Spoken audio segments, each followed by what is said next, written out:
On the way to work, my eyes caught an image that my brain refused to process.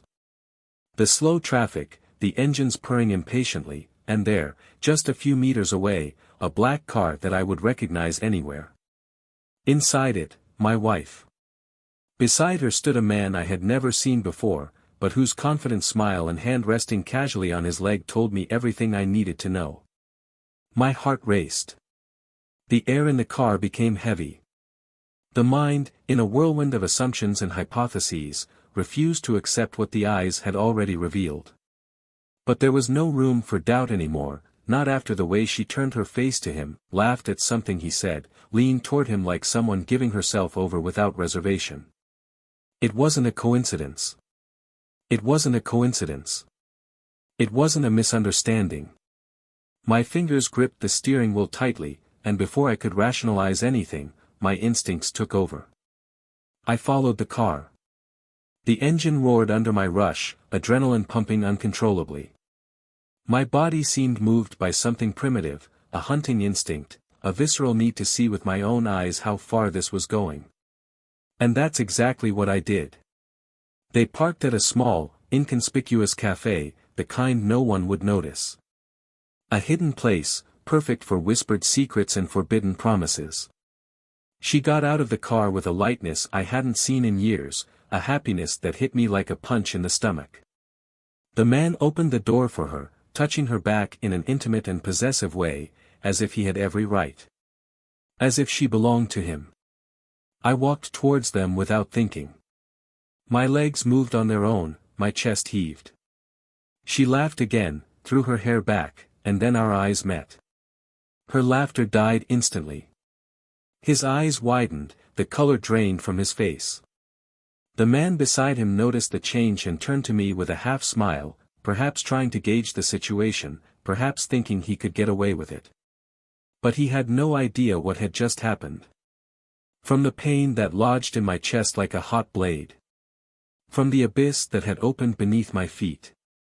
What a surprise to find you here and with another man. My voice was firm, cold, but something in me broke with each syllable. She stuttered, opened her mouth to speak, but there were no words that could fix what had been done. Know that it's all over, I continued, looking into her eyes, seeing the terror and guilt dancing there. I'm going to divorce you right now. The silence between us seemed to absorb all the noise around us. People walked in and out of the cafe, completely oblivious to the hurricane unfolding before them. She tried to touch my arm, but I pulled away as if her touch burned. Her lover, because that's what he was, and I didn't need any more proof, stepped forward, as if he had something to say, but I glared at him with a silent fury that kept him in place. The way back home was a blur. My thoughts were mixed between memories of what we were and the bitter reality of what she had done. Our years together, the promises made, the dreams shared, all thrown away like it meant nothing. But what hurt most, more than the betrayal itself, was the certainty that she didn't plan to tell me. She didn't feel enough remorse to finish before giving herself to someone else. She was comfortable lying. I was living a second life without the slightest burden on my conscience. But what she didn't know was that this story was far from over. What she didn't realize was that destiny had its own cards to play. Because while she and her lover thought they were in control, something much bigger was unfolding. Something that would change everything.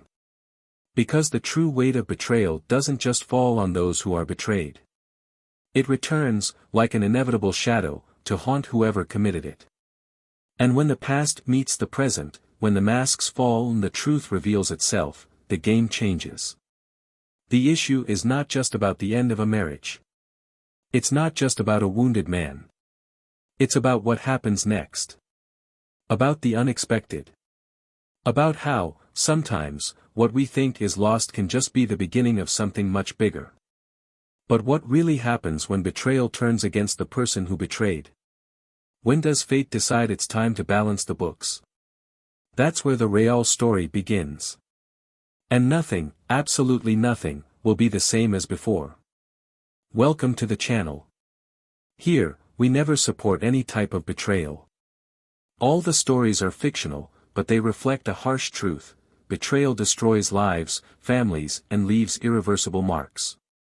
Our objective is to show the real consequences of this act, without romanticizing, without justifying.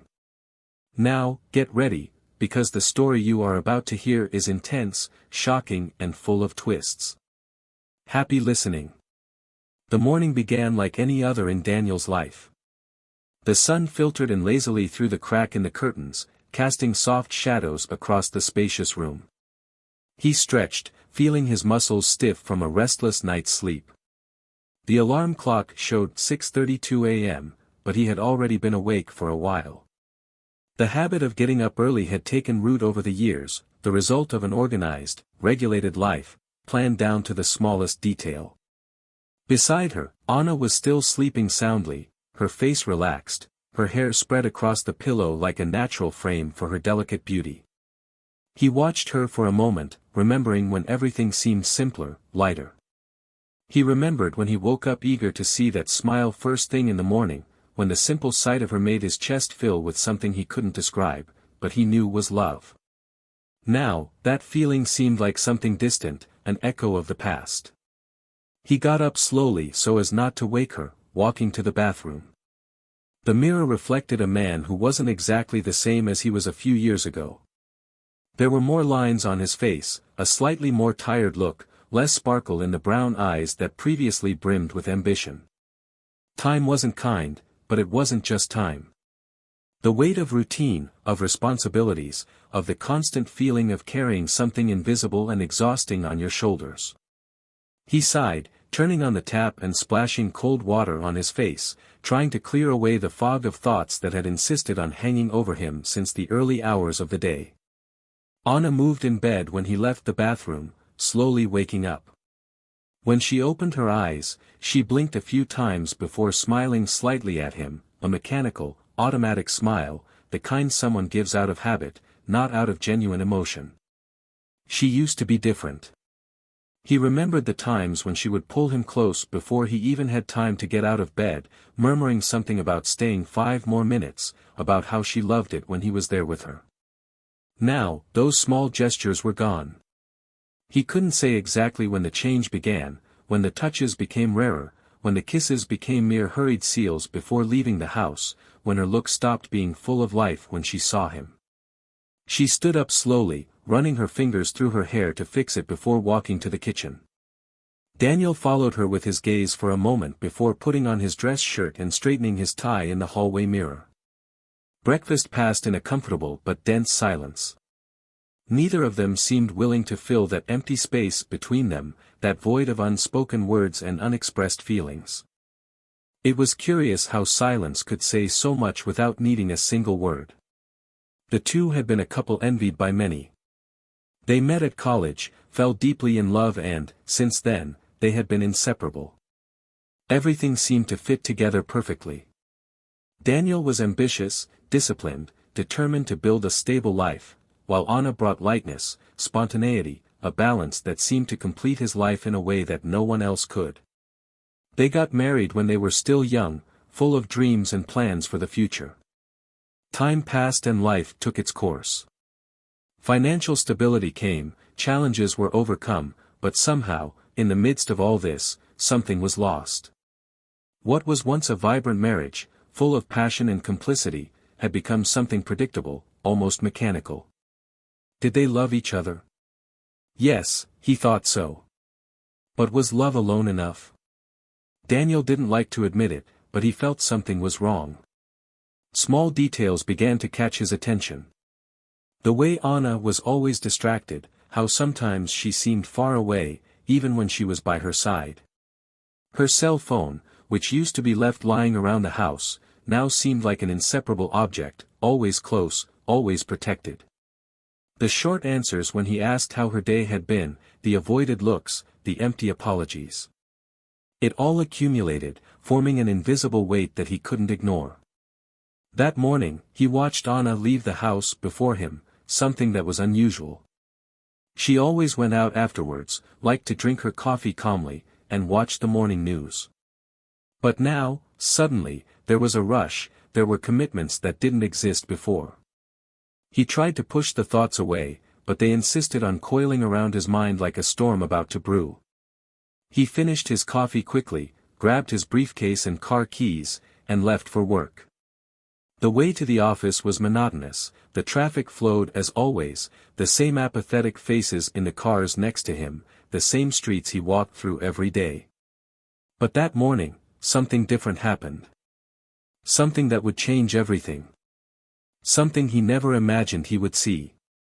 When he stopped at the traffic lights, his eyes were drawn to a car a few meters ahead.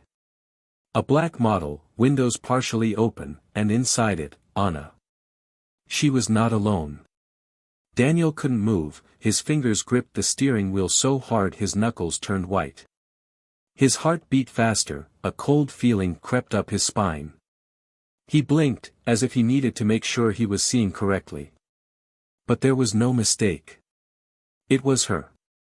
And she was laughing, leaning toward the man beside her, touching his arm familiarly. There was not the slightest doubt. The traffic light changed, and he acted without thinking. He followed the car. There was nothing else in the world that mattered at that moment. Not the work, not the commitments, not the future he had planned so much. Just the truth. He needed to know. He needed to see with his own eyes how far this was going.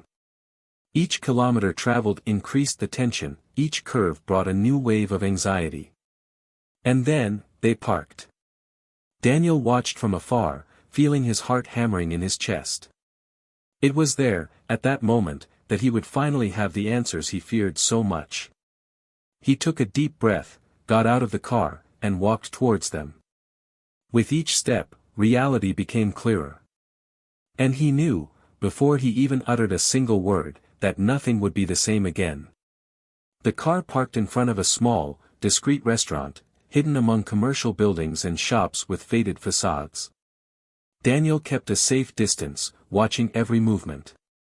Anna came out first, fixed her hair and looked around, as if checking if she was being followed. His companion came down soon after, a tall man, relaxed posture, with an easy smile that seemed to fit the situation too well. He touched her back as they walked inside, a subtle but intimate gesture. Daniel felt something stir inside him, something that didn't yet have a name, but that burned, corroded. He stayed in the car for a few moments, trying to rationalize what was happening. There were countless possible explanations. Maybe it was a coworker. Maybe it was an old friend. Maybe it was a misunderstanding. But none of those assumptions explained the way she smiled at him, the way she leaned her body toward him, the familiarity with which he guided her into the restaurant. Daniel felt his chest tighten, a lump growing in his throat, making breathing more difficult. What was he doing now? Would you call her and ask where she was? Would you go in there and confront her? Or did you just wait? Wait. This seemed like the worst option, but also the only one that made sense. He wanted to see. I needed to see it. The minutes dragged by like silent torture.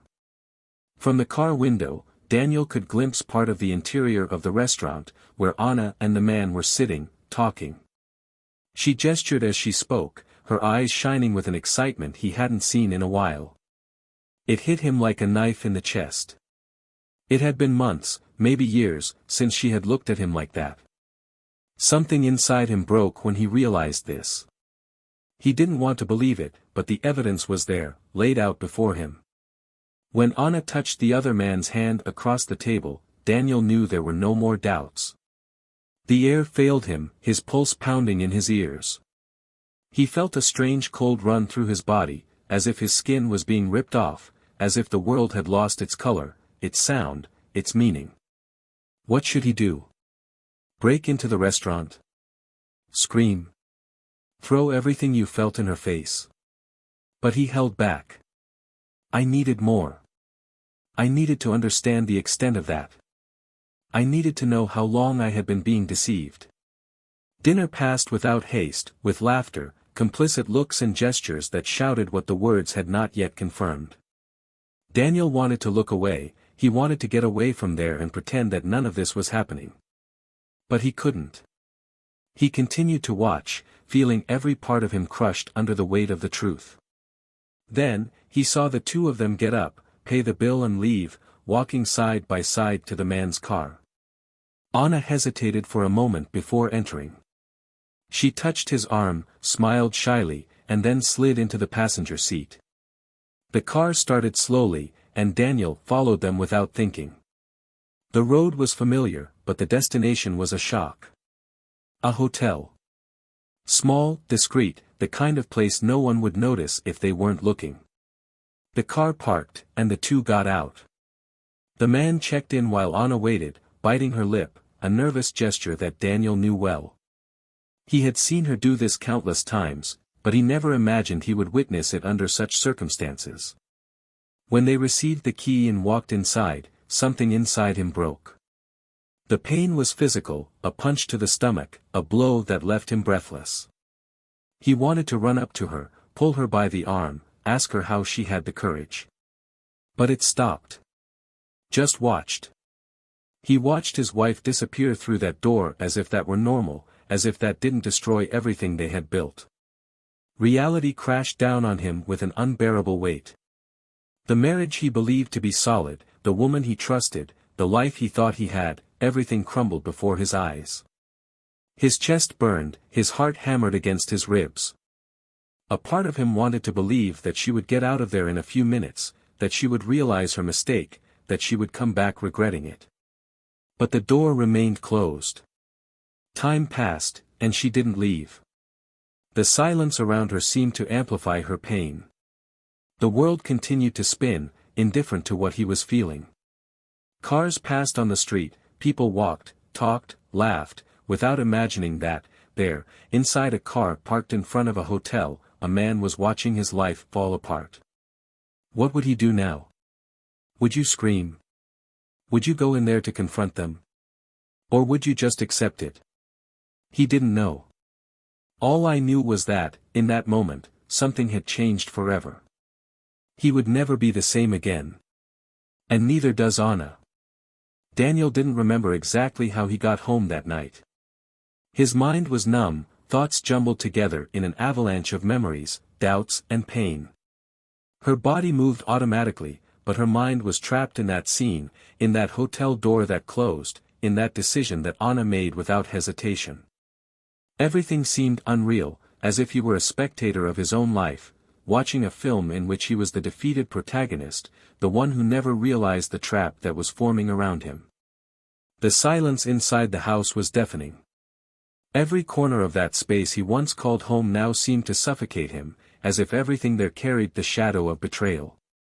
He ran his hands over his face, feeling exhaustion weighing him down. There was nothing left to think about, to reflect on. Anna had made her choice, and now it was up to him to decide how to move forward. He took a suitcase from the closet and started to throw some clothes inside, without much discretion. There was nothing left to discuss. He didn't want to wait for empty explanations, for justifications that wouldn't change anything. The image of her in the arms of another was already engraved in his mind, and there was no way to erase it. That's when he heard the door open. The sound of her heels echoed through the hallway, the key being dropped on the table as if nothing had happened. Daniel remained still, breathing deeply, feeling fury mixed with disgust. She entered the room, her eyes taking a second to process the scene of the open suitcase on the bed. His face instantly lost color, his lips parting in a reflex of surprise. He watched her carefully, waiting for some genuine reaction, but all he saw was hesitation. She tried to get closer, her voice coming out uncertain, brittle, as if she were still calculating what to say. But there was no more room for lies. Daniel interrupted before she could justify herself, his voice firm, charged with a control that took everything he had to maintain. He wanted to know just one thing: how long has it been? She swallowed hard, looking away for a moment, and that was enough for him to know the answer before she even opened her mouth. But she replied, in a faint voice, that it had been a few months. Months. As if that were an insignificant detail, as if it weren't proof that everything they built had been in ruins for much longer than he imagined. He let out a bitter laugh, a sound he himself didn't recognize. Disgust overflowed from him, the feeling that his life had been reduced to a poorly rehearsed theater. Anna started to say something, started to mumble apologies that sounded empty, but he raised his hand, asking for silence. I didn't want to hear it. I didn't want to know why, I didn't want to understand. What else was there to say? He saw her. He knew. And knowing was enough. But then came the final blow. The twist he didn't expect. She took a deep breath and, with a trembling voice, admitted what she seemed unable to hold in any longer: she didn't want it to be like this. But not out of regret. Not out of remorse. But because what Daniel still didn't know was that she had already made another decision. A decision that would make everything seem even more cruel. She met another man. Fell in love with him. And after everything that had happened, there was no more hiding it. She wasn't just having a fleeting fling, a thoughtless mistake. She didn't intend to go back. She had already chosen another. And what broke Daniel wasn't just betrayal. It was realizing that he was no longer her choice. It would never be again. The confession spread through the room like poison, slow and fatal. The air seemed to have been sucked out, and Daniel felt like he was sinking into something that had no name. It wasn't just anger. It wasn't just pain. It was the end. And for the first time, he knew with absolute certainty that nothing he said or did would change that. Anna was already elsewhere. Her heart already belonged to someone else. He closed his suitcase, took a deep breath and walked to the door without looking back. There was nothing left there for him. And in that moment, he knew that, no matter how much it hurt, a new beginning awaited him. But Anna? She still didn't know what was coming. Daniel left that house without looking back, without allowing his mind to try to cling to any memory that could convince him to hesitate. The weight of the suitcase in his hand seemed insignificant compared to what he carried on his chest. His heart was still beating fast, his breathing was heavy, but his mind was empty, a complete vacuum where before there had been a whirlwind of feelings. He didn't know exactly where he was going, he just knew that he needed to get out of there, get away, breathe air that wasn't permeated by the smell of Anna's perfume, by the ghost of the woman he thought he knew, but who now seemed like a complete stranger. His body moved forward, but inside him everything seemed frozen in time, frozen in that exact moment when she said she had already made her choice, that she had already decided to move on without him. The night was cold, the sky was moonless and the streets were empty. Daniel drove for a while without a clear destination, just allowing the automatic movement of the car to give him the feeling that he still had some control over something. But everything seemed like a blur. The city, the lights, the signs passing by the window. Nothing made sense. His marriage was over. It wasn't just a passing betrayal, it wasn't a mistake that could be fixed. It was the definitive end of something he had built with years of dedication, with genuine love, with the naive belief that it would last forever. He stopped at a random gas station, turned off the car and stood there, staring into space, feeling exhaustion weighing him down as if his body was finally processing everything that had happened. He picked up his cell phone and looked at the screen, seeing Anna's name among the missed notifications. Unread messages. Missed calls. But I didn't have the strength to open any of them. What else could she say? What else was there to be explained? He closed his eyes, letting out a long sigh, and it was then that he realized something terrible. He was alone. Completely alone. There was nowhere to go. He didn't want to go home, but he also didn't want to hold himself up in a cheap hotel and stare at the ceiling of an unfamiliar room while he tried to digest the collapse of his life. It was at that moment that a name appeared in his mind. A name that shouldn't be there, but that appeared like an unexpected whisper. Clara. They weren't exactly close friends, but she was always around.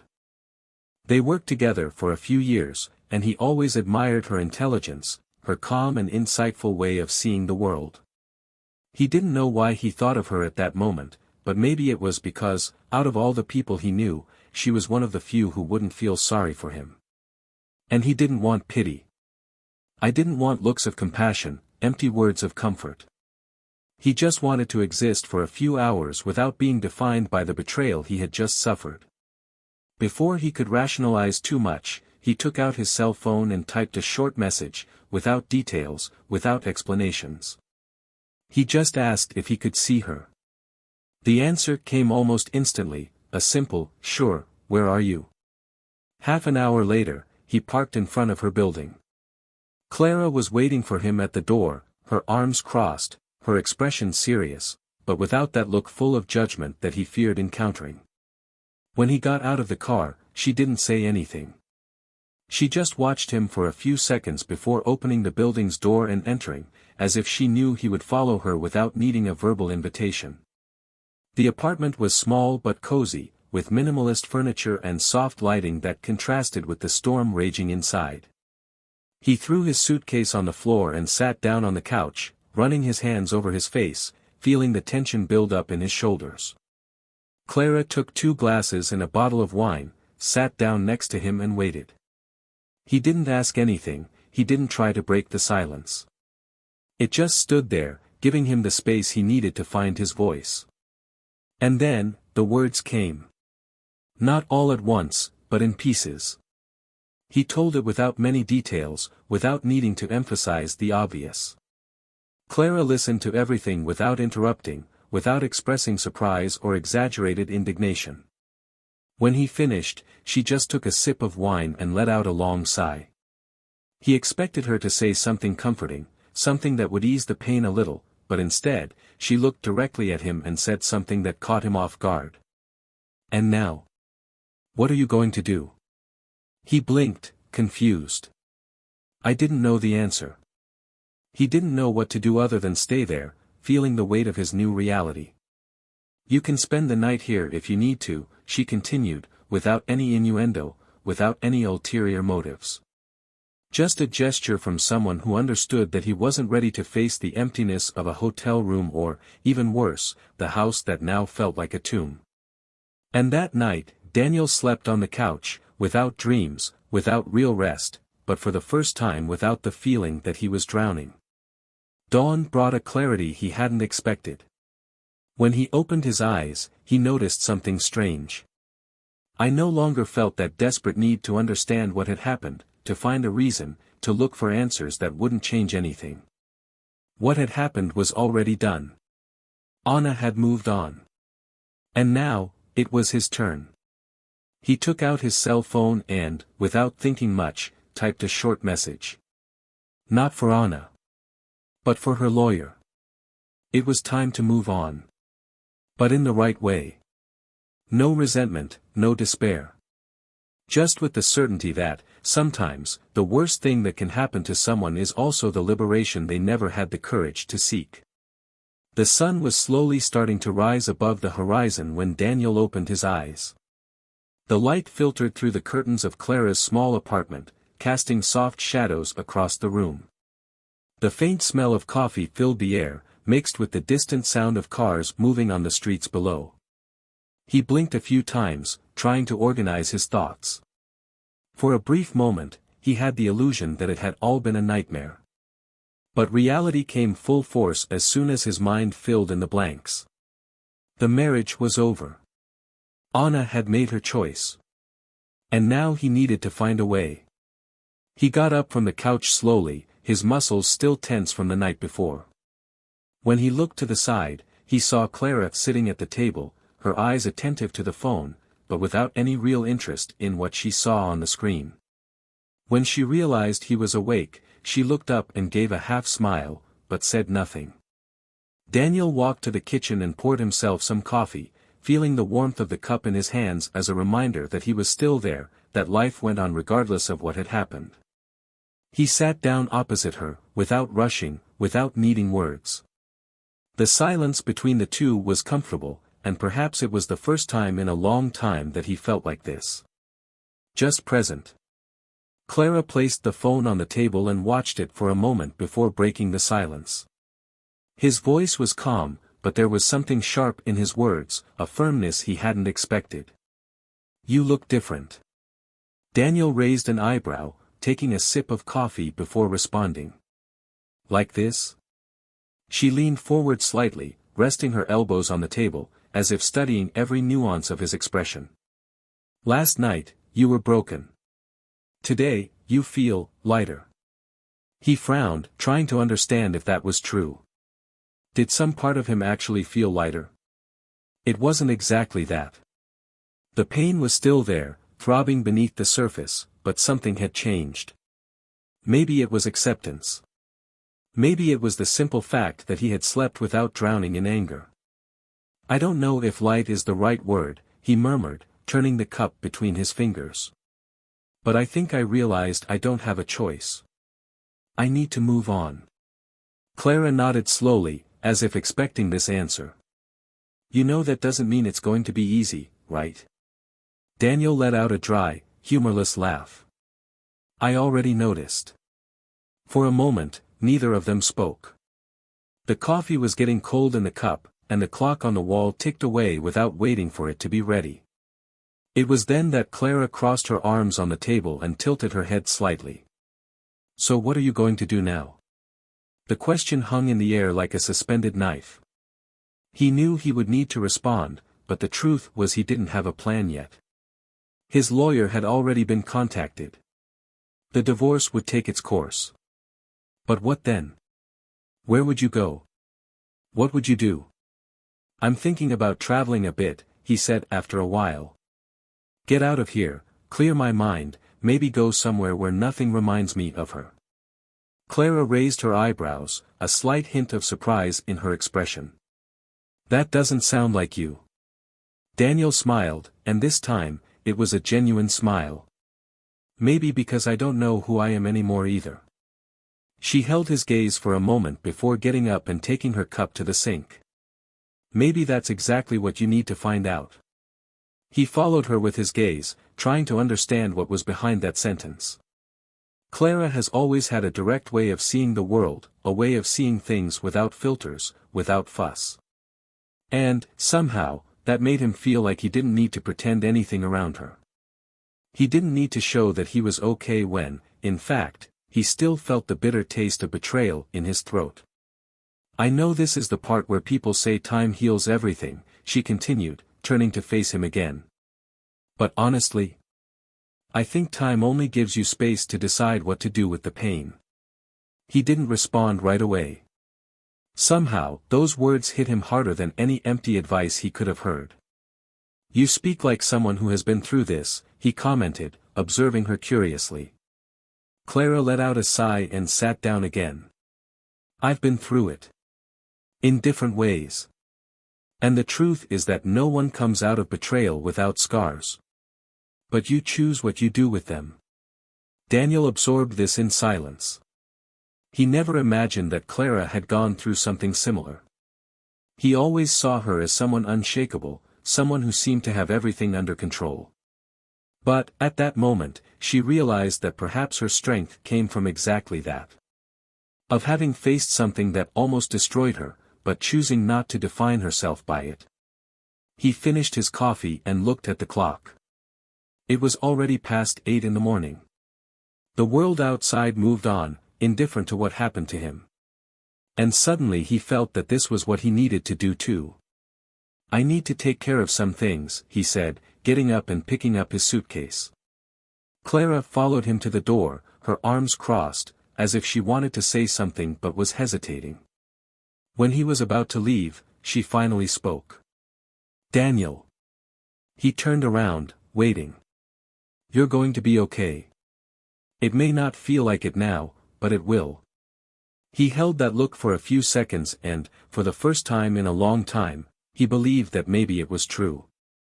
He crossed the street and got into the car, starting the engine and taking a deep breath before driving off. He still didn't know where he was going exactly. But I knew I wouldn't look back. The past was over. Now, it was about what came next. The days passed in a blur and, little by little, Daniel got used to the silence. Not the oppressive silence that once suffocated him, but a new kind of peace. The house he had lived in with Anna was in the process of being sold, the divorce documents had been signed and, surprisingly, he no longer felt the crushing weight of everything that had happened. The pain was still there, of course. But he didn't dominate his thoughts like he used to. He realized that, at some point, without realizing it, betrayal stopped being the center of his existence. What was once an open wound was now just a scar. Something that could still hurt on specific days, but that no longer defined who he was. Anna, on the other hand, began to understand the true meaning of losing. At first, she felt confident in her decision. She believed she had made the right choice by following her heart, by giving herself to the man who made her feel alive again. But what she didn't foresee was the emptiness that would come after. The charm of the new disappeared too quickly. What once seemed like an overwhelming love turned out to be a mere passing delirium. She realized, too late, that she had confused passion with lasting happiness. The man she risked everything for became distant as soon as the adrenaline of conquest cooled. And then came the final blow. He moved on before she even realized she was falling behind. She tried to hide it, to pretend she didn't care, but his every silence was a cruel reminder that she didn't mean as much as she thought she did. At first, she tried to convince herself that it was better this way. That a fresh start was the best choice. But it was only when she was truly alone that she realized the extent of her loss. Daniel wasn't just her husband. He was her safe haven, the one who was always there, who knew her better than she knew herself. And now, he was just a name in the past, someone who followed without looking back. She wanted to look for him, wanted to tell him that she missed him, that maybe she had made a mistake, but every time she thought about it, reality struck her like a cold blade. There was no more room for regrets. Daniel would never return to her again. As Anna sank into her own loneliness, Daniel encountered something unexpected. He hadn't planned on getting closer to Clara, but life has curious ways of rearranging broken pieces. What started as a silent friendship turned into something more. It wasn't an overwhelming passion like the one Anna desperately sought. It was something deeper, more real. There was no rush, there were no empty promises. Just two people who understood each other, who respected each other's space, who knew that old wounds don't heal overnight, but who were willing to walk together. And for the first time in a long time, Daniel felt whole again. Destiny, however, always finds a way to cross paths that should already be sealed. The meeting happened by chance, in a random coffee shop. Daniel was sitting with Clara, laughing about something silly, when he felt a look on him. When he looked up, he found Anna standing at the entrance, holding a coffee in her hands, her eyes fixed on him as if trying to decipher something she didn't want to see. He noticed the small tremor in her fingers, the way she quickly looked away when she realized he had seen her. There were no greetings, there were no words. Just a dense silence, a moment where everything was suspended in the air. She didn't come any closer. He just walked out the door as if he had never been there. Daniel watched her go, and for a brief moment, he felt something familiar squeeze his chest. But it only lasted a second. Because when he turned to Clara, he saw something he had never noticed when he looked at Anna. Peace. And in that instant, he knew. Life always finds a way to rearrange itself. And sometimes losing is the only way to win something much bigger. Now that the story has come to an end, I want to know your opinion. What did you think of the ending? Do you believe Daniel made the best decision moving forward? Leave your comment and share your view on this story. And, if you're not yet subscribed, take the opportunity to subscribe to the channel and turn on notifications so you don't miss any new stories. Remember, this channel does not support any type of cheating. Every choice has a consequence, and the price of disloyalty may be too high to pay. Until the next story.